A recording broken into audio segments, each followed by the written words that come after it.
The comb moves through wet black hair in slow, even strokes, in a cramped cabin on a boat moored 3 hulls deep in the floating city outside Canton. It is 1801, and the woman holding the comb has no family name that matters yet, no rank, no ship of her own. Within 10 years she will command more armed vessels than the Qing Emperor's entire southern fleet, tax the coastline from Macau to Fujian like a government of her own making, defeat 3 navies sent against her, and then walk into a viceroy's court unarmed and dictate the terms of her own peace.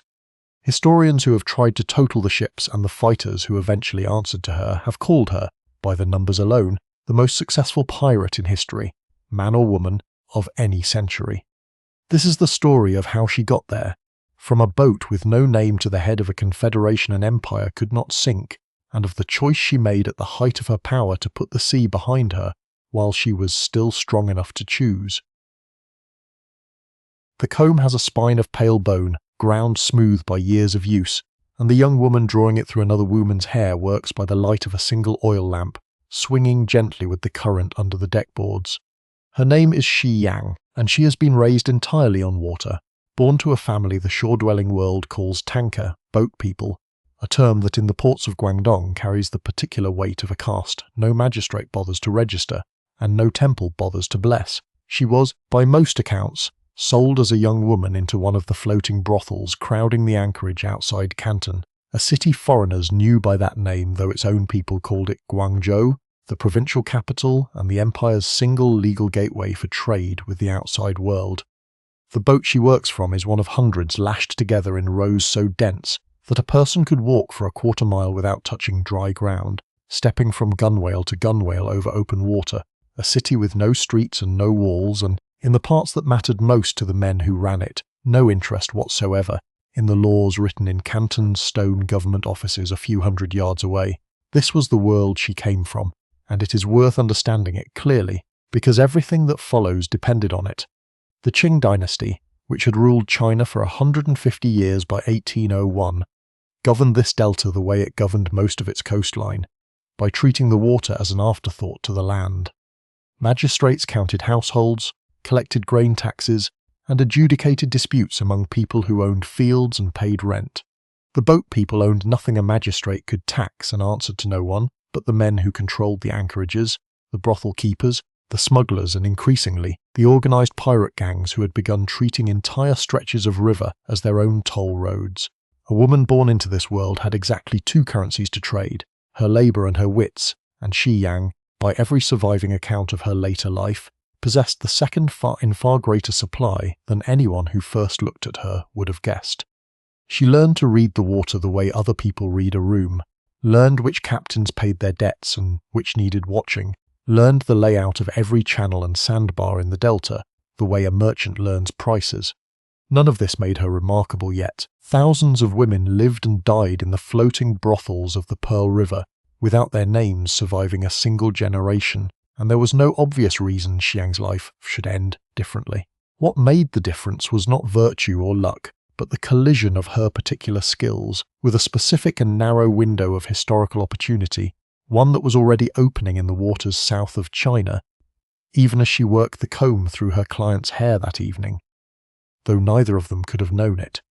200 miles to the south, a war was ending in Vietnam that would flood the Chinese coast with the most experienced, most heavily armed pirate fleets the region had seen in a generation, fleets with nowhere left to fight and every reason to look north. And in Canton's own harbour, among the captains who came to the floating brothels to spend their silver, one man in particular had begun asking quiet questions about a woman with a sharp memory for debts and a sharper eye for opportunity, a captain named Zheng Yi, who came from a family that had been pirates for 3 generations, and who was by 1801 looking not for a wife in the ordinary sense, but for a partner capable of running an operation whose scale he could see coming, and he alone could not yet manage. Zheng Yi did not propose marriage the way the shore-dwelling world understood the word, and Shi Yang did not accept it that way either. What survives in the historical record, filtered through later Qing accounts and the reports of European observers who found the arrangement scandalous enough to write down in detail, is closer to a negotiated partnership than a courtship. She agreed to marry him only on the condition that she receive an equal share in whatever he was building, full authority over the accounts, and a formal say in every decision that touched the fleets he commanded. For a woman of her background to demand such terms from a pirate captain with 3 generations of family reputation behind him was almost unheard of, and that he agreed to it tells its own story about what he thought she was worth. Zheng Yi had inherited a modest fleet and a family name respected among the Cantonese pirate gangs, but he had also watched, with the sharp attention of a man who understood opportunity, the wreckage washing up from a war that had nothing directly to do with China at all.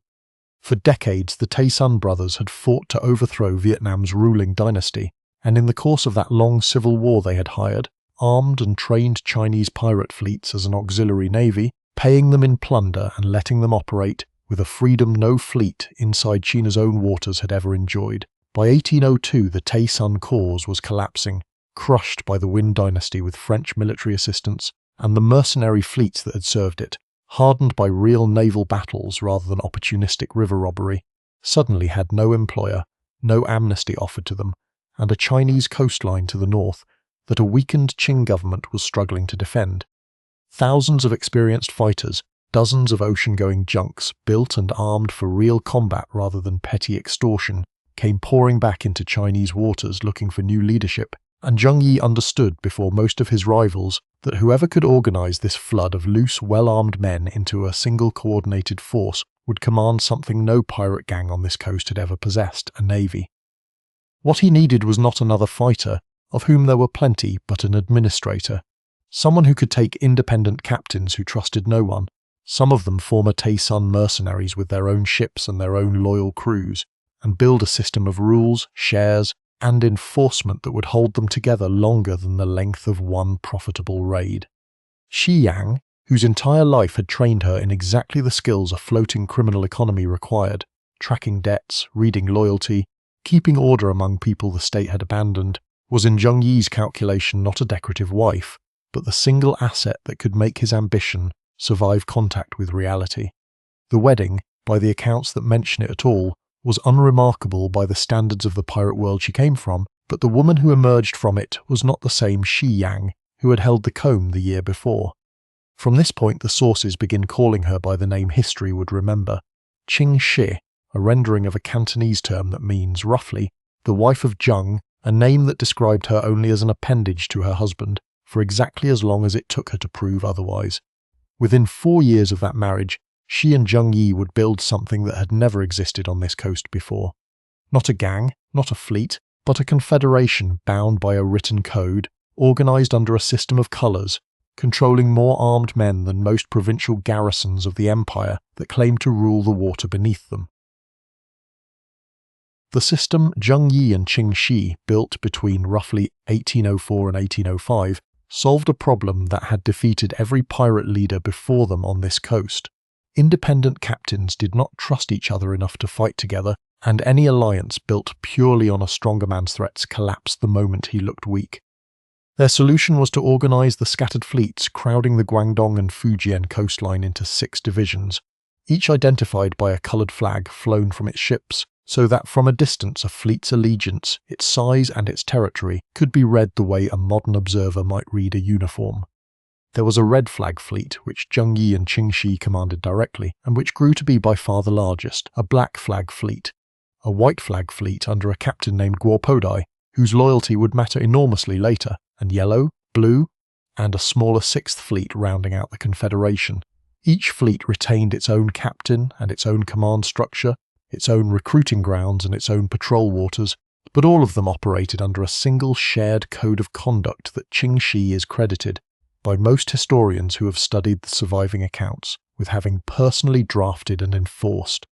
The code was not a loose set of customs passed down by tradition, the way most pirate codes of the era were. It was written down specific and brutal in its penalties, because Ching Shih understood something her rivals did not. A criminal organization this large could not survive on fear of the enemy alone. It needed fear of its own rules to be greater than the temptation to break them. Every item taken in a raid had to be reported to a fleet's quartermaster and recorded before any of it could be distributed. A fixed portion, by most accounts around 1/5, went into a common treasury that funded ships, weapons, and payments to informants on shore, while the rest was divided among the crew according to rank. and the size of their individual contribution to the raid. A captain who withheld goods from the common accounting, or who took anything for himself before it was logged, faced execution, no matter his rank or his family name.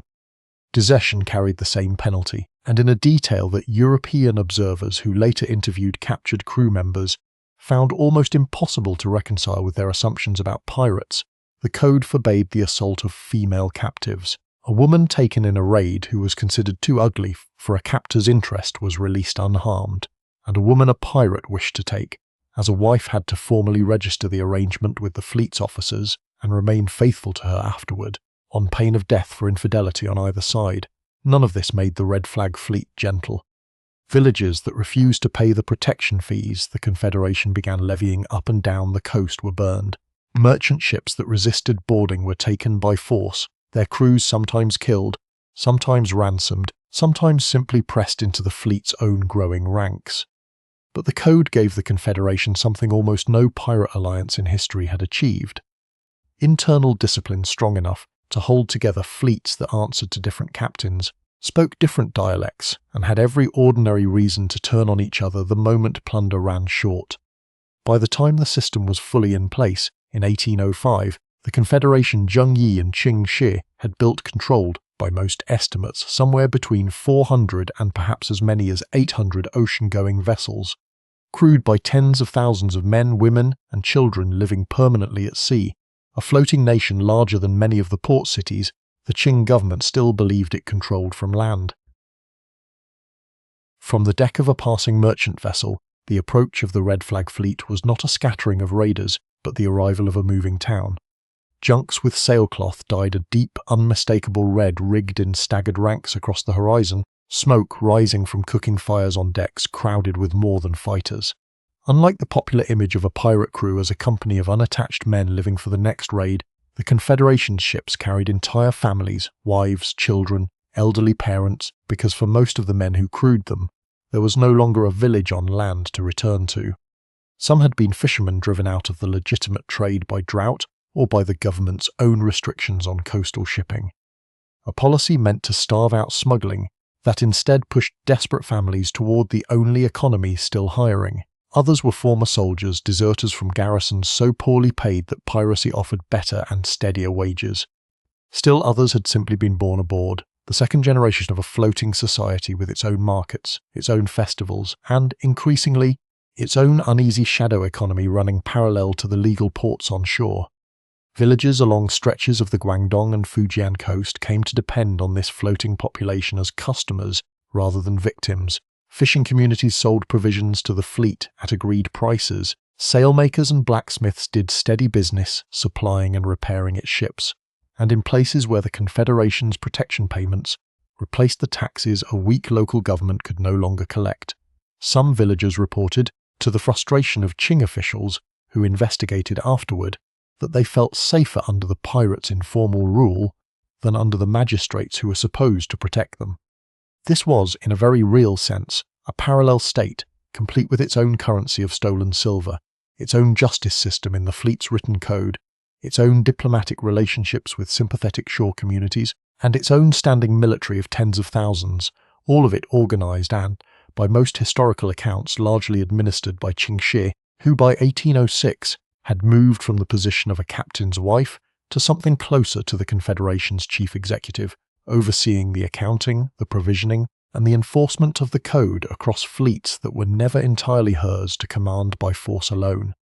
The scale of what she had helped build was already, by any honest comparison, larger than most legitimate navies operating in Asian waters at the time, larger certainly than the patchwork of aging, undermanned vessels the Qing government maintained to police its own southern coast, a navy that had been allowed to decay for decades, because the dynasty's military attention and its treasury had been consumed by a series of costly rebellions inland, most severely the White Lotus uprising that had drained Qing resources and manpower for most of the previous 10 years.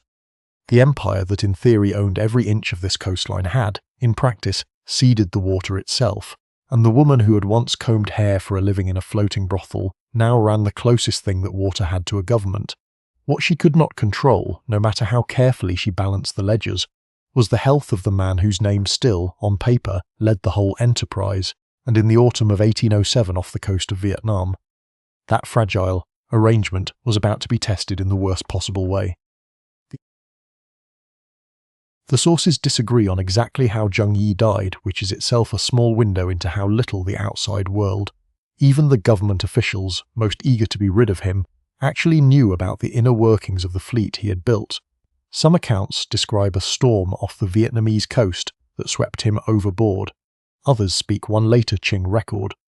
written by officials with every incentive to make a feared enemy's death sound more satisfying than it likely was, suggests illness. What is not disputed is the date, 1807, and what is not disputed is the position it left behind. The nominal leader of the largest pirate confederation the South China Sea had ever seen was suddenly gone, with no established process for choosing who came next. No blood heir with the standing to command 6 independent fleets, and a widow who, whatever authority she had earned running the Confederation's accounts and enforcing its code, had never held sole military command in her own name. In almost any other pirate organization of the era, this moment would have ended in fragmentation, captains peeling away to run their own smaller operations rather than accept a rival's leadership, the Confederation's 6 colours scattering back into the loose, warring gangs they had been before Zheng Yi and Ching Shih united them. That this did not happen is, by the judgment of most historians who have studied the period, almost entirely to Ching Shih's credit, and it happened because she moved with a speed and a clarity of purpose that suggests she had already quietly been preparing for exactly this possibility. Her first act was not to seize command outright, which she likely understood the other fleet captains would resist from a widow with no independent military reputation,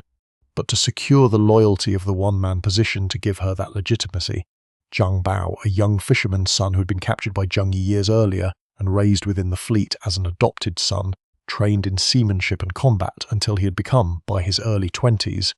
one of the Red Flag Fleet's most capable and most popular officers. Ching Shih moved quickly to bind Zhang Bao to her, both through the formal structures of command she granted him, and, within a matter of months, through marriage, a pairing that placed her financial and administrative authority alongside his standing as a proven fighting commander respected by the ordinary crews, in a way that a widow managing ledgers alone never could have been. Together they represented exactly the combination the Confederation needed to survive its founder's death: her command of the code, the accounts, and the diplomacy that held 6 fleets together, and his personal authority on deck, where loyalty in this world was measured in battles won rather than shares correctly counted.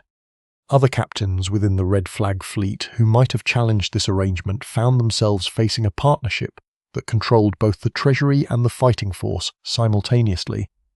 and one by one the fleet's officers fell into line behind it, rather than risk the far worse outcome of open civil war within their own ranks at the exact moment Qing officials in Canton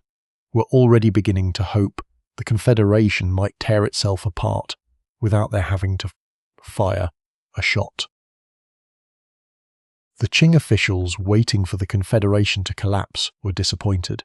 Under Ching Shih's administration and Zhang Bao's field command, the Red Flag Fleet did not merely survive the transition, it expanded, absorbing smaller independent bands who found the Confederation's protection and its share of the common treasury more attractive than the risks of operating alone in waters increasingly hostile to unaffiliated pirates.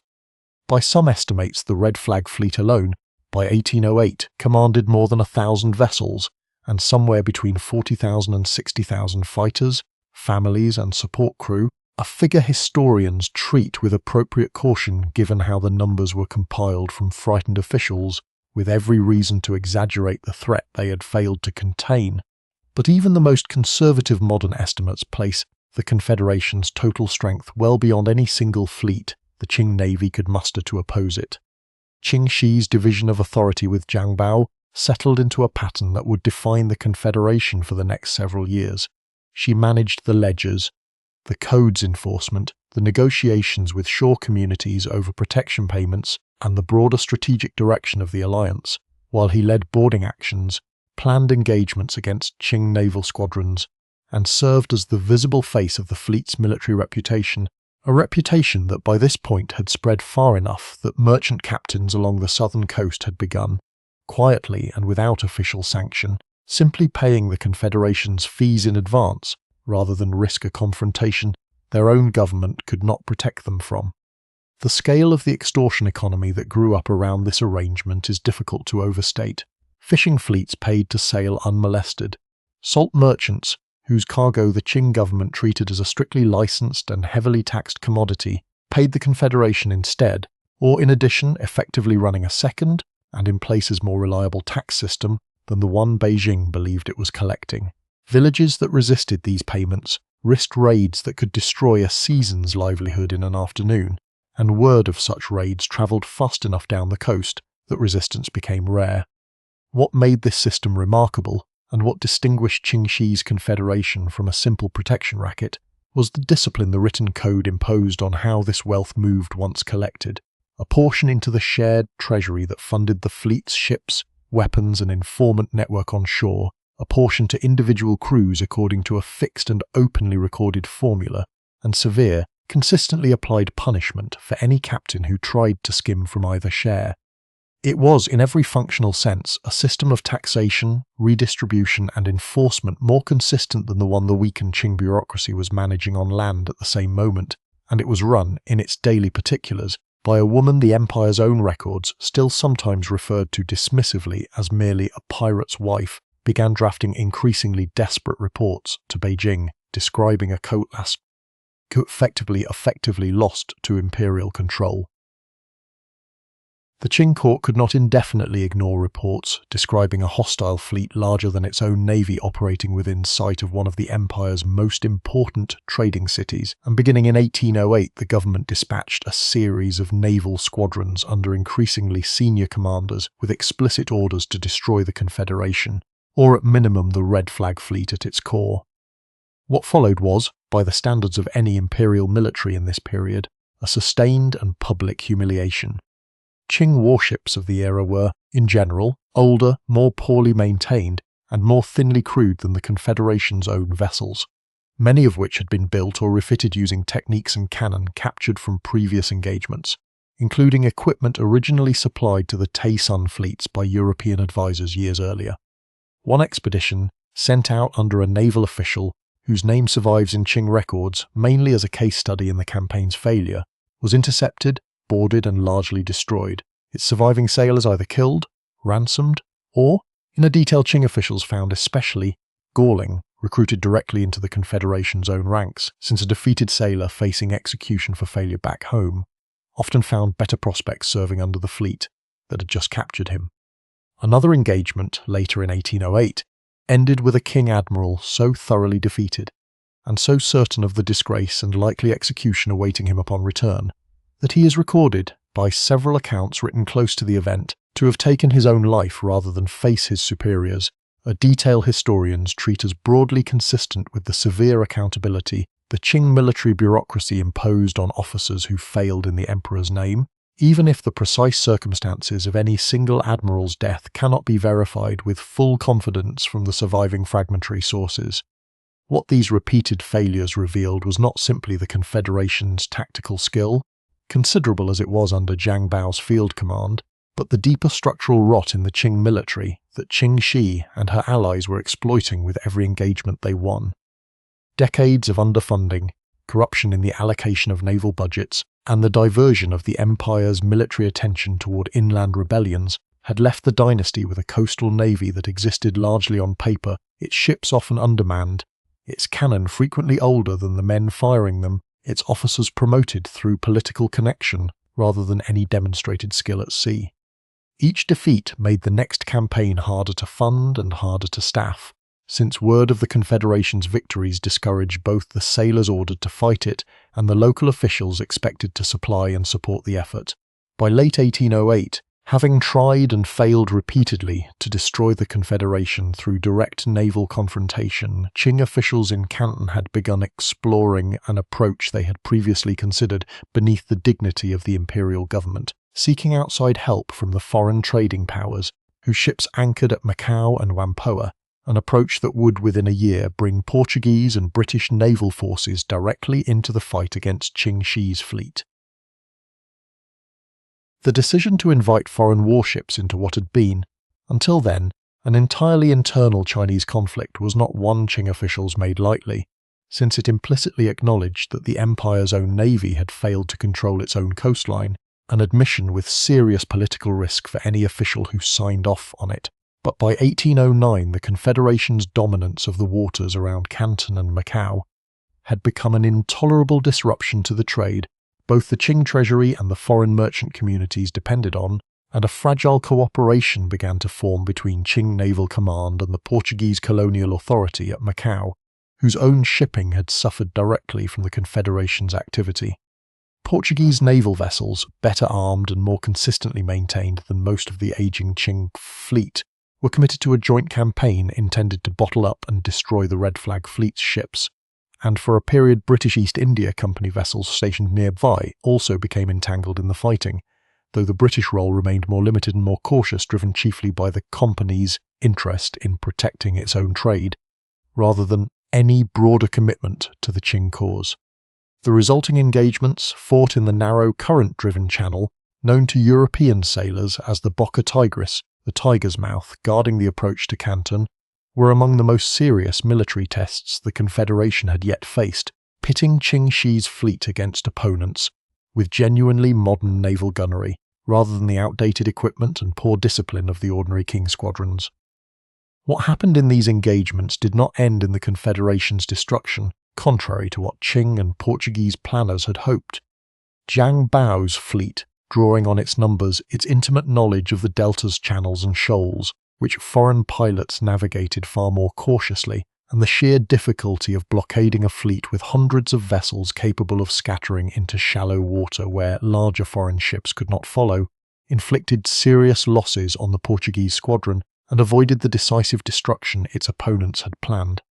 The campaign dragged into a prolonged and costly standoff, rather than the swift victory Qing officials had promised Beijing, and the financial and political cost of maintaining a joint foreign imperial naval operation with no clear end in sight began to weigh heavily on both the Portuguese authorities at Macau, who had their own trade to protect and limited patience for an open-ended war, and on the Qing court, which had already spent enormously on failed campaigns before this one. For Ching Shih, the outcome was, in its own way, as significant as an outright victory. Her confederation had now fought to a standstill, not only the empire's own navy, but a combined force including European ships with technology and training the Qing lacked, and the coastline she controlled remained, in practical terms, hers. But the campaign had also cost the Confederation ships, men and supplies it could not easily replace indefinitely, and the strain of sustained foreign and imperial pressure was beginning, quietly, to open cracks within the alliance of fleets that Ching Shih had held together since Zheng Yi's death 2 years earlier. A confederation built to share plunder holds together easily when there is plunder to share, and by late 1809, the sustained military pressure of the Bocca Tigris campaign, combined with a tightening blockade effort that made it harder for the fleets to resupply food, gunpowder, and fresh water from sympathetic little communities, had begun to strain the arrangements Ching Shih had built her authority on. The Red Flag Fleet, still the largest and best organized division, weathered the pressure more easily than some of its partners, but the smaller fleets dependent on the same shrinking pool of safe anchorages and cooperative villages began to feel the shortage more acutely, and shortage in a system held together by a strict, transparent division of shares has a way of exposing every existing resentment that success had previously papered over. The White Flag Fleet, commanded by Guo, one of the Confederation's founding captains, and, in terms of ships and manpower, second only to the Red Flag Division, had never been entirely comfortable with the degree of authority Ching Shih and Zhang Bao had accumulated since Zheng Yi's death. Guo had built his own fleet's loyalty over years of independent command before the Confederation's coloured flag system was even established, and the growing perception among his officers that the Red Flag Division received preferential treatment in the distribution of captured supplies, whether or not that perception was fully accurate, began to sour relations between the two largest fleets at exactly the moment unity mattered most. Qing officials, who by this point had spent 2 frustrating years failing to break the Confederation through direct force, had begun in parallel with the foreign naval campaign to explore a quieter and, as it would eventually prove, far more effective strategy. Rather than trying to destroy fleets that fought better than the government's own navy, offer amnesty to any pirate captain willing to surrender, along with promised retained wealth, and in some cases formal military rank within the imperial service. This offer, first extended cautiously and inconsistently through intermediaries in Canton, found little traction while the Confederation still felt strong and unified, but as supply pressure mounted and old rivalries between fleets resurfaced, individual captains within the more marginal divisions began quietly to weigh whether continued resistance under a system already showing strain was truly preferable to a government pardon that guaranteed both their lives and their existing fortunes. Ching Shih, whose entire authority over the Confederation rested on the code's promise that loyalty within the system would always be rewarded more reliably than betrayal of it, understood the danger of this new imperial strategy better than almost anyone, because it attacked the Confederation's central weakness directly. It did not try to defeat the fleets in battle, where they had already proven nearly unbeatable, but offered individual captains a way out that made continued unity a matter of personal calculation rather than fixed loyalty. And in early 1810 that calculation would break decisively against her when Guo, commander of the Confederation's second largest fleet, opened his own private negotiations with the Qing government. Guo's defection, when it came, followed a pattern the Qing court had learned, at great cost, to offer rather than fight for: quiet contact through intermediaries, a private negotiation conducted without the knowledge of his Confederation partners, and terms generous enough that a proud, independent commander could accept them without the humiliation of an outright military defeat. In early 1810, Guo surrendered his entire white flag fleet to Qing authorities, receiving in return a formal pardon for himself and his men, permission to retain much of the wealth his fleet had accumulated over years of operation, and, in a detail that would matter enormously for how Ching Shih approached her own eventual negotiations, an official military rank within the imperial service, transforming a wanted pirate commander overnight into a servant of the very government that had spent years trying to kill him. For Ching Shih, the loss was significant in ways that went beyond the simple subtraction of ships and fighters from the Confederation's total strength. Guo had been a founding partner in the system Zheng Yi and Ching Shih had built 5 years earlier, one of the original captains whose cooperation had made the Sixth Fleet structure possible in the first place, and his departure signalled to every other captain within the Confederation, including officers inside her own red flag fleet, who might have quietly wondered the same thing, that surrender was not merely survivable, but potentially more profitable than continued resistance, provided the terms were negotiated from a position of strength rather than desperation. This was the crucial insight Ching Shih drew from watching Guo exit, and it shaped everything that followed. She did not view his defection primarily as betrayal, though it certainly strained relations between the fleets that remained, but as evidence that the Qing government's strategy had shifted in a way that actually created an opening for her, an opening no purely military campaign against the Confederation had ever offered. If the Empire was now willing to pardon a fleet commander, restore his wealth, and grant him official rank rather than execute him, then the path forward for the Red Flag fleet, still by a wide margin the largest and most powerful division remaining, was not necessarily continued war to the last ship, but a negotiation conducted while the fleet was still strong enough to demand terms at least as favourable as Guo, and quite possibly better, given that the Red Flag fleet alone still dwarfed anything the Qing Navy had managed to field against it in 3 years of failed campaigns. The Viceroy overseeing Guangdong and Guangxi provinces at the time, an official named Bai Ling, had watched the costly, humiliating, and ultimately inconclusive military campaigns of the previous 3 years with the particular frustration of a man whose career depended on results. Beijing was demanding and his own navy could not deliver, and Guo's successful, relatively cheap surrender offered him a template he was eager to repeat, with the far larger prize still operating openly along his coastline. Within weeks of the White Flag fleet's surrender, quiet contact had opened between Bai Ling's office in Canton and representatives of Ching Shih's fleet, though the negotiation that followed would be conducted, remarkably, not through cautious intermediaries alone but eventually in person, by Ching Shih herself. What makes the negotiation that followed remarkable, even measured against everything Ching Shih had already accomplished, is the degree to which she conducted it herself rather than delegating it entirely to intermediaries or to Zhang Bao, whose military reputation might have seemed the more natural face for such talks. Several accounts describe her travelling into Canton, accompanied by a small, carefully chosen delegation, including other women connected to the fleet, to meet directly with representatives of Viceroy Bai Ling, a striking image by any standard. A woman who 3 years earlier had been managing a floating brothels accounts, now walking into the administrative heart of one of the largest cities in the empire to negotiate, essentially as an equal power, the terms under which tens of thousands of pirates would either continue fighting the Qing dynasty or lay down their arms.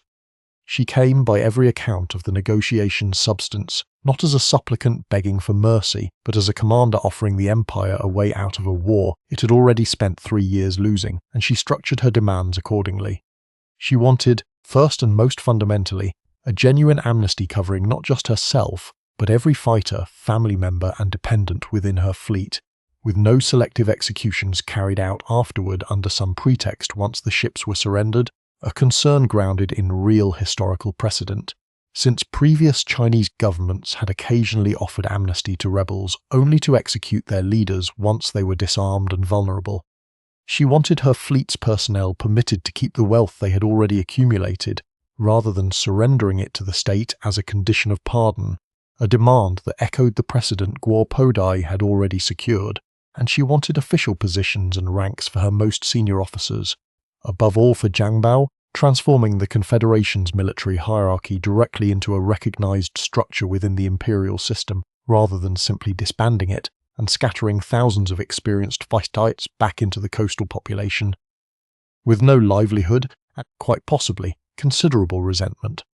Bai Ling, for his part, had every incentive to grant terms generous enough to actually secure the surrender, since his own career and the dynasty's broader credibility depended on ending a conflict Beijing had grown openly impatient with, and the negotiations, though tense and conducted with real caution on both sides, given the history of broken promises between Chinese governments and surrendered rebels, moved forward, through 1810, toward an agreement. Neither side entered with complete trust in the other, but which both had strong practical reasons to want to succeed. For Ching Shih, the calculation was clear-eyed rather than desperate.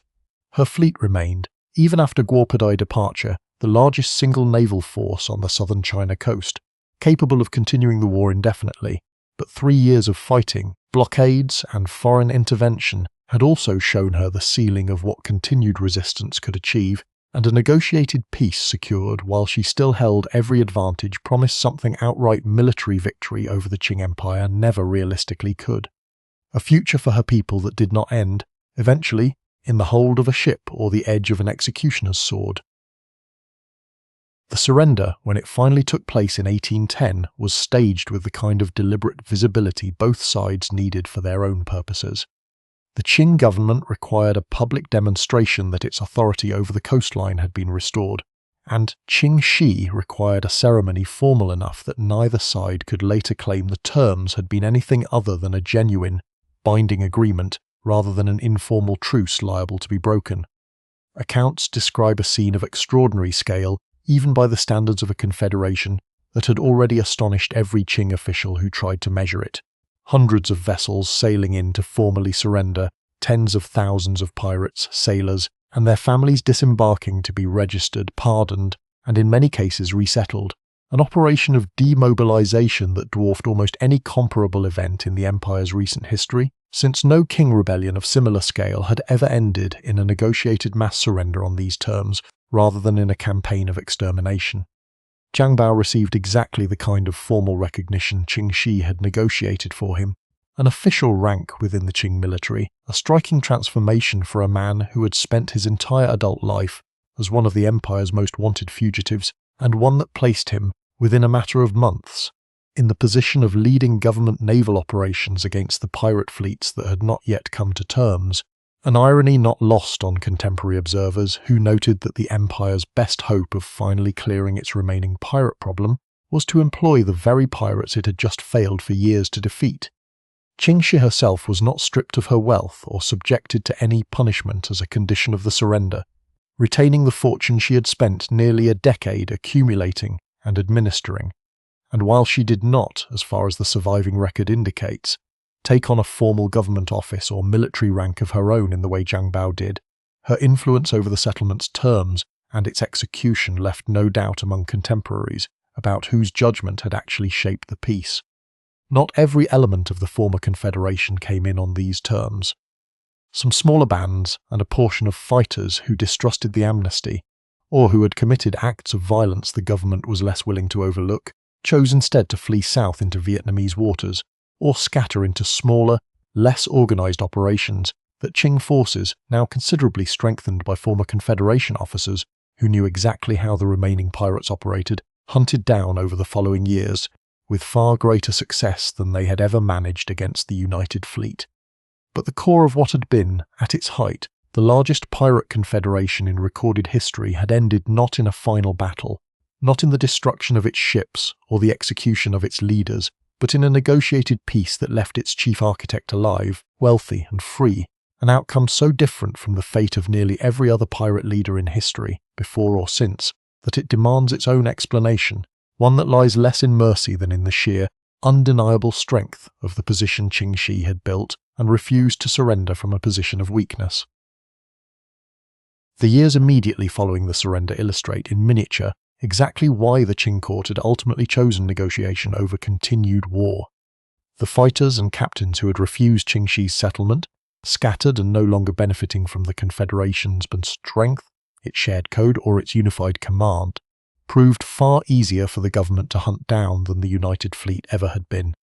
And Zhang Bao's own naval career in this period underscores the irony, directly. Serving now as a commissioned officer of the very government he had spent his adult life evading, he led operations against former colleagues who had not accepted amnesty, applying against them the same intimate knowledge of the Delta's channels, the Confederation's old signal systems, and its remaining supply networks that had made the Red Flag Fleet so difficult to defeat in the first place. Historians studying this period note the discomfort visible in Qing records themselves about relying so heavily on a former pirate commander to clean up piracy, a discomfort tempered considerably by how effectively it worked. Zhang Bao continued his naval service for several years, rising within the ranks of the Imperial Navy before his death, which most accounts place within the following decade, from what the sparse surviving records describe as illness rather than any dramatic end in battle, a quiet close, by the standards of his earlier life, for a man who had been raised from childhood inside one of history's most formidable pirate fleets. For the broader coastline, the practical effect of the 1810 settlement was significant and largely lasting, while smuggling, small-scale piracy, and occasional violent incidents continued along the Guangdong and Fujian coasts for years afterward, as they had for generations before the Confederation ever existed. The specific threat of a unified, disciplined, tax-collecting pirate state controlling the water outside Canton effectively ended with the Red Flag Fleet's surrender, and no comparable organization would ever again achieve the scale Ching Shih had built. The Qing government, for its part, treated the episode with the particular selective memory institutions often apply to their own failures, emphasizing in official accounts the eventual restoration of order, while saying considerably less about the 3 years its own navy had spent losing to the very fleet it now claimed credit for pacifying, and saying almost nothing at all about the woman whose administration, discipline, and negotiating skill had shaped both the Confederation's rise and the terms of its remarkably bloodless end. It would fall to later historians, working from scattered Chinese records, European Trading Company reports, and the accounts of contemporaries who had actually dealt with her directly, to reconstruct the scale of what Ching Shih had actually accomplished, work that continues, in fits and starts, into the present day, since so much of what she oversaw was, by its nature, never meant to be written down for anyone outside the fleet to read. The woman who walked away from the sea in 1810 did not walk away from money, or from the particular set of skills that had made her, for nearly a decade, the most successful criminal administrator the region had ever produced. Most accounts of her later life describe her settling in Guangdong province, where she is generally believed to have opened and run a gambling establishment, an occupation that, on its surface, looks like a considerable come-down from commanding an army of tens of thousands,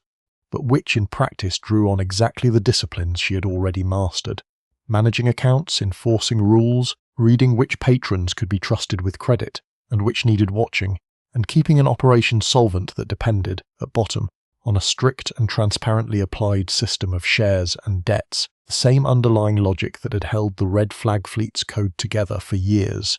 Some accounts also connect her, more loosely, and with less certainty in the surviving record, to continued involvement in the salt trade, an industry the Qing state tightly regulated and heavily taxed,